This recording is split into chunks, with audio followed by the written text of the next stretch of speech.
Welcome to Life Planning 101, brought to you by Kennedy Financial Services of Eastland. Tune in every Monday morning at 8:30 on KATX and again on Saturday morning at 9 on KATX and KWBY as Angela Robinson joins Terry Slavens to share important financial information to help you live life on purpose. Insurance, investments, estate and tax planning, and much more. All covered now on Life Planning 101. Good morning, Ron. Thank you so much. And what a great morning it is. What a beautiful weekend we had. I tell you what, we're at a play day in Dublin with our little boy. And, you know, the heat that we've been having has had us drenched before 10 a.m. And it was out there with 74 degrees early in the morning. It was so nice. It was gorgeous, wasn't it? Yes, it was so nice. So I'm in a good mood. I don't feel lethargic this morning. I feel great. So Awesome. you might be scared because I might have too much energy for the show. But we've got a great topic lined up today. We're going to be talking about 3 questions regarding your retirement income. And really, these don't matter what age you are. So if you're in your 40s, 50s, 60s, 70s, 80s, it doesn't matter. You need to be hearing what these 3 questions are about your retirement income, because if you're not facing them now, you will face them. They are inevitable. So it's going to be a very good show.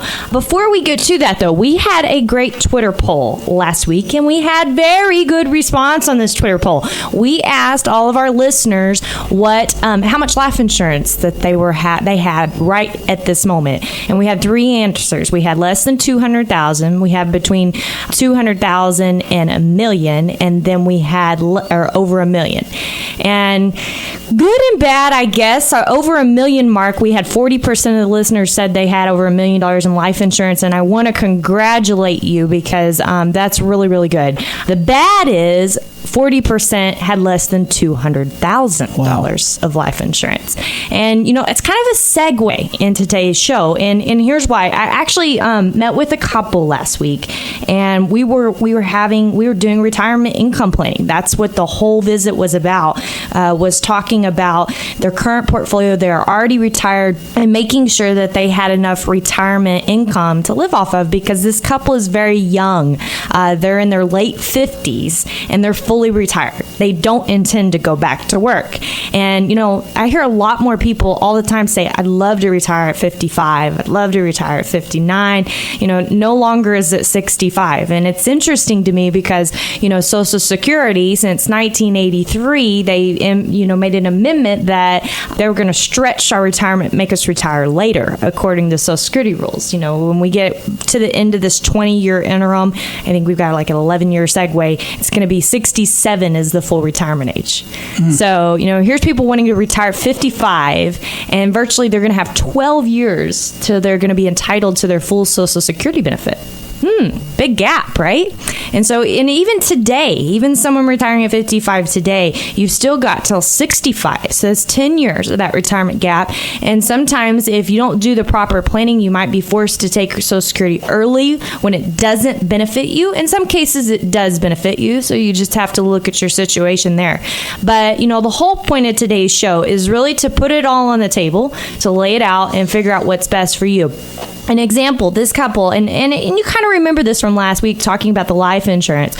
Remember how I talked about the fact that $1 million is really only worth $40,000 a year of income. That's not much. Right. Okay. So, you know, you think about people, if you're, you know, by the time you're retirement age, you're usually at your maximum earning capacity. Most people are. Mm-hmm. And so, you know, if you've retired for a company or something like that, you know, you may have $100,000 of income, $200,000, $300,000, whatever it is. Well, what is 40? By the time you get there, compared to that, it's nothing. It's not a lot of, right?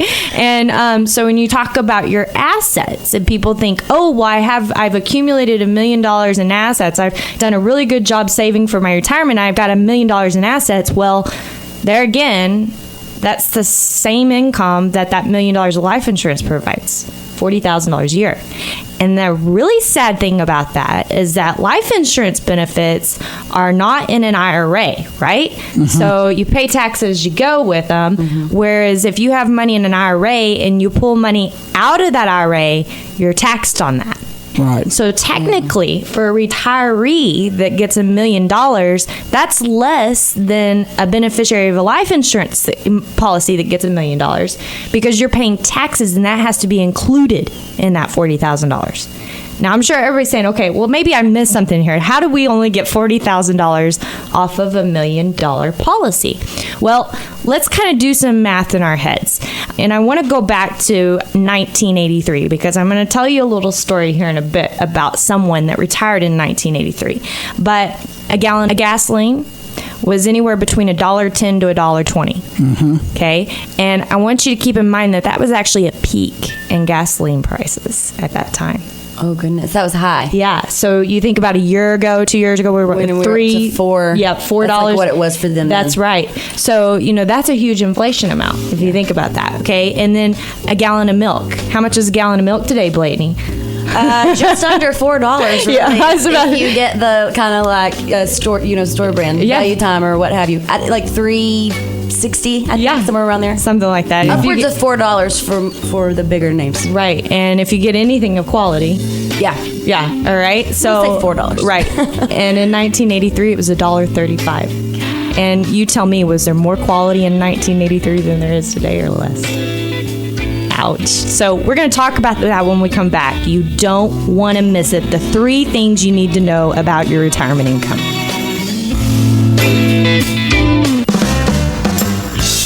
And we're back. Life Planning 101 with Angela. Good morning. Good morning. And we've been talking about, we left off talking about like the prices of things going up, and we're talking about that $1 million and how it really only puts off $40,000 a year, and why is that? So I wanted to kind of give you those pricings since 1983, because, I just imagine you had $100 and you need to go to the grocery store this year.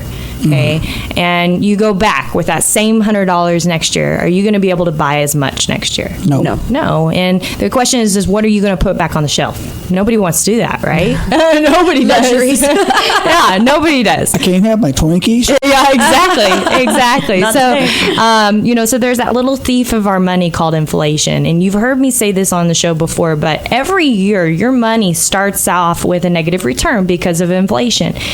We believe that number to be about 4% right now. Government tells you it's something different. Government actually said we didn't have any inflation last year. They didn't give, and here was the interesting thing. They didn't give a raise to Social Security recipients, but they raised the cost of their medical insurance through Medicare.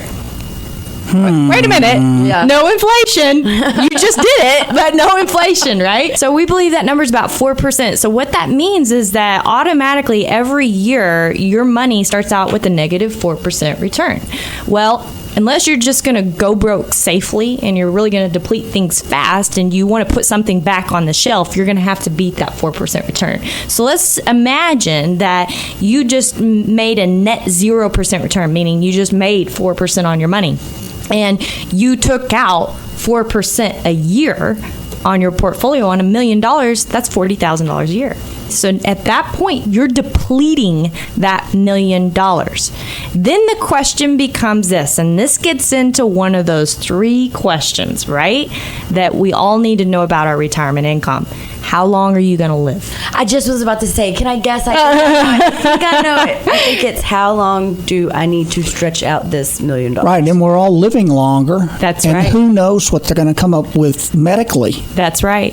So this goes back to my story, and this is interesting. I was actually at an income symposium. It was a retirement income symposium, and they talk about all different types of ways to create retirement income and yada yada. We're constantly doing stuff like this to learn. We always just have a saying that we want to know as much as we can. Doesn't mean we're experts everywhere, but we want to know as much as we can about everything. So go to this retirement income symposium, and a gentleman's speaking, and he's telling me about his grandfather, and this is why he's in the business doing what he's doing.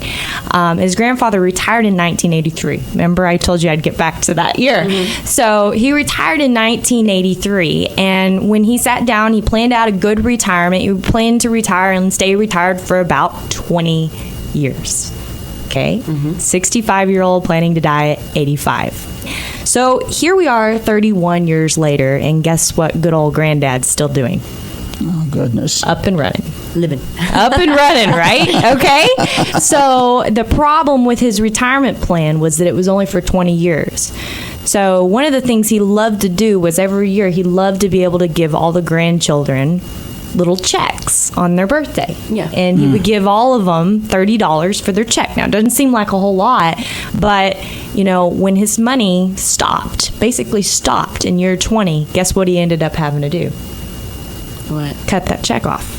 Yeah. Now, think about Put that. something back on the shelf. Yeah, think about that. You know, it's not just about you, but what are the things that you value most in life? And, you know, $30 may not seem like a lot, but think of you as a grandparent. How important is that to you to be able to do something for Yeah. your grandchild Yeah. and not being able to do anything? How do you feel?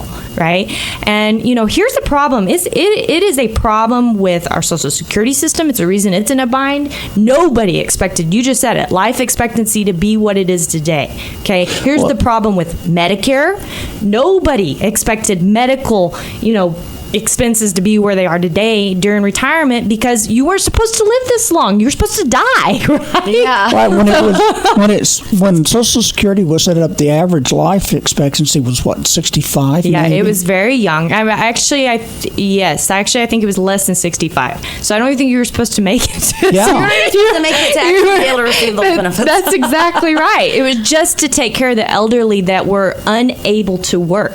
That's what the Social Security system was designed on. And you think about how many retirees are 65 today. Are they able to work if they had to? Yeah. Yeah. So it's a totally messed up system, but it's really not the fault of the government. Nobody foresaw life expectancy increasing like it has. And the same thing with long-term care insurance. If your premiums have gone up, why have they gone up? Because life expectancy has increased. And because now the cost of healthcare has gotten drawn out and longer. You know, the average stay in a nursing home when I started in this business 10 years ago was like 2.7 years. It's up to like 4.8. And that's 10 years. Yeah. Yeah. Yeah, big problem. When we come back, we're going to talk about these other two things you need to know about your retirement income. You're listening to Life Planning 101 with Angela Kennedy Robinson here on KATX KWBY. We'll be back in just a couple of minutes.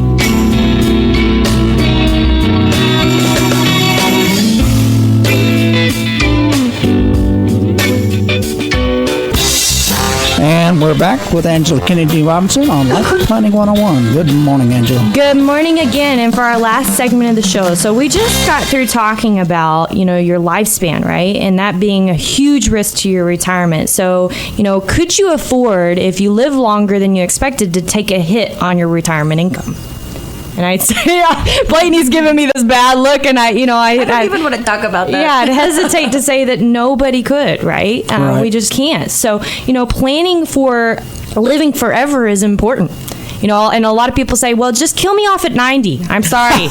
If I kill you off at 90, I need you to sign a document that you just said that because here's the deal. I fear that you're going to live to 101, okay? You know, because literally people are living longer and longer every year. It's not, and we don't even have an idea. In fact, I had this couple in the office, and a healthy couple in their 50s, and said, oh, we're not going to live past 95. Oh, yeah. And you're like, I'm like sitting there looking at them. you might want to plan for 100 just to be on the safe Just to be on the safe side, you know, and that's really, really important. So how do you combat that? What do you do, right? And you remember us talking about that 4%. And if you have a 0% return, you're actually depleting it. So you got to keep up with that.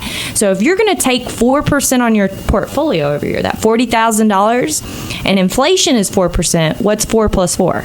8. Right? So you've got to earn 8% on your portfolio. And that compounds. Yes, that compounds. Yeah, That's it's right. compounding interest. So it helps you tremendously. But that's a minimum if you want to take $40,000 a year on a $1 million portfolio. Think about that. Wow. That's a minimum return you have to make. A lot of people say, well, I can't take that much risk.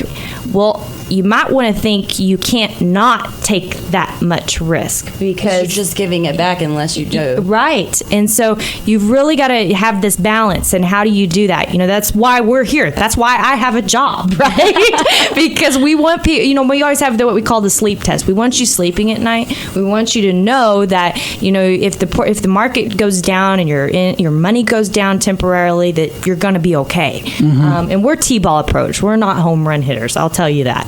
We do real estate. We do oil and gas. We do, private debt, private equity. We do market strategies. We do annuities. We do life insurance. We do all kinds of things. But everything that we do it with a T-ball approach. And the reason that we do is we want people sleeping at night because we know when you retire, you're retired. Yeah. What if you can't go back to work? Yeah. So, what are you going to be able to do then? And that's really, really important. But you can't not take risk. That's where most people fail in retirement. The second thing is will you ever need an increase in income in retirement? So going back to that $100 bill, right? Remember, if you go to the store next year, do you probably really need $104 rather than $100? Most likely. Yeah, you do. So do you need an increase in income? And how is your plan set up to be able to get you there? And you just kind of talked about that with the compound interest. You jumped ahead, which was good, Ron. So you're thinking ahead. But my wife's a banker. She makes me think that way. That's right. But people need to think about that. And then the third thing is, and I think this is the biggest, what do you think the tax impact will be on your retirement? In fact, we're going to do a Twitter poll today. And so tweet us, and it's at KFS Life Planning, KFS Life Planning. Tweet us. What do you think the impact of taxes will have on your retirement? Will they go up or will they go down? Do they ever go down? Good question. Good question.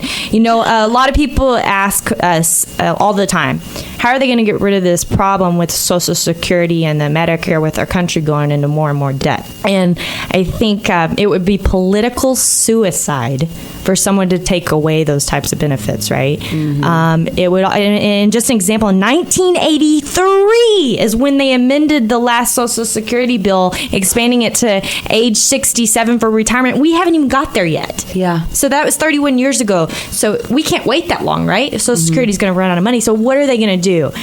And probably the most logical thing for them to do, so it's hidden and nobody really notices, is tax it back away from us. Yeah. Yeah. Okay, so I want you to imagine that inflation number just now jumped to 6 because you got more taxes. What are you going to do to keep up with that? Or what are you going to do otherwise? In fact, we're actually working this morning before I came in the show. I'm working on helping this young man. I say young. He is a young man. He is 50 years old and work on his retirement planning. And the gentleman owns a business and he has a large amount of money in his 401k that he saved and maxed out every year. But he says, I can't take that hit. I can't just take money off of there to just support my income all the time now. So what do I do? And so we've helped him develop a tax diversification in his retirement plan that he's actually going to have tax-free income in retirement as well. And I think that's really important to start working on your tax diversification inside your plan. Don't forget to do that because your taxes can hit you. And if they hit you, it's a snowball effect. If you have to take more taxes out of your IRA to pay current taxes, then you're taxed more. Yeah. So, and that makes your Social Security tax more. Yeah. Ouch. Yeah. So, anyway, great show today. Want to thank everyone for joining us. My name is Angela Robinson with Kennedy Financial Services. Be sure to like us on Facebook, facebook.com/Kennedy Financial. God bless and have a great week. Don't forget the poll, the Twitter poll, at KFS Life Planning. Will taxes go up or will they go down? Right? Yes. All right. KWBY KATX Life Planning 101. Thanks, Angela.